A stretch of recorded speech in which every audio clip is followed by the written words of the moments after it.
এই 31 দফা যদি বাস্তবায়ন হয়, আমার মনে হয় এদেশের সাধারণ মানুষ থেকে শুরু করে কর্মজীবী থেকে শুরু করে সকল পর্যায়ের লোক তারা রাষ্ট্রীয় অনেক সুযোগ সুবিধা গ্রহণ করতে পারবে। বিচার বিভাগ স্বাধীনতা আসবে, রাষ্ট্রীয় স্বাধীনতা টিকে থাকবে, আমাদের স্বাধীনতা সার্বভৌমত্ব টিকে থাকবে ইনশাআল্লাহ। আজকের এই কর্মশালা অত্যন্ত গুরুত্বপূর্ণ। আমাদের এলাকার যারা আমরা বিএনপি করি প্রত্যেকেই এই কর্মশালা সম্পর্কে জ্ঞান রাখা উচিত। এই কর্মশালা সবাই পারলে মুখস্থ করে রাখবেন।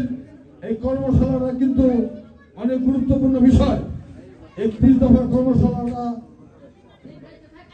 শুধু তারেক জিয়া আমাদের ভারপ্রাপ্ত চেয়ারম্যান উনি শুধু একাই দিয়েছেন তা নয়, উনি কিন্তু 28 দফা দিয়েছিলেন।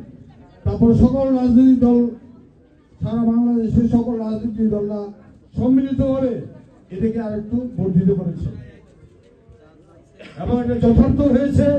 জ্ঞানী গুণী ব্যক্তিরাও এটাকে যথেষ্ট সমর্থন করে। বর্তমান সরকারও এটার উপর ভিত্তি করে তারা পথ চলছে। অতএব আমরা যেখানে যা কিছু করি না কেন একটি কথা মনে রাখবেন, অবৈধ কোনো কাজ করা যাবে না। অবৈধভাবে কারো জায়গা জমি দখল করা যাবে না, অবৈধভাবে কারো প্রতি অন্যায় আচরণ করা যাবে না। তাই সবকিছুর একটা নিয়ম শৃঙ্খলা মধ্যে আসতে হবে।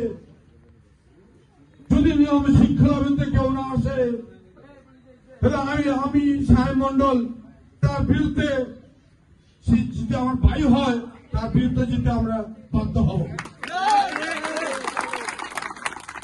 আমরা চাই এলাকায় শান্তি শৃঙ্খলা বজায় থাকুক। এই কর্মশালা যে 31 দফা আছে 31 দফাকে বাস্তবায়ন করার জন্য এই সরকারকে আমরা সর্বোচ্চ সহযোগিতা করব। এখানে আপনারা জানেন ইস্কনের কোন এক নেতাকে গ্রেপ্তার করা হয়েছিল বলে তারা বাংলাদেশের একটা অরাজকতা সৃষ্টি করার চেষ্টা করেছিল। তাদের বিভিন্ন জায়গা থেকে তাদের নেতাদের বাসা থেকে প্রচুর পরিমাণে অস্ত্র, অবৈধ টাকা উদ্ধার করেছে। আপনারা সেটা মিডিয়াতে দেখেছেন। আমিও বলতে চাই আপনাদের সামনে এখানে একটা ইস্কনের স্থান আছে, সেদিকে সবাই নজর রাখবেন।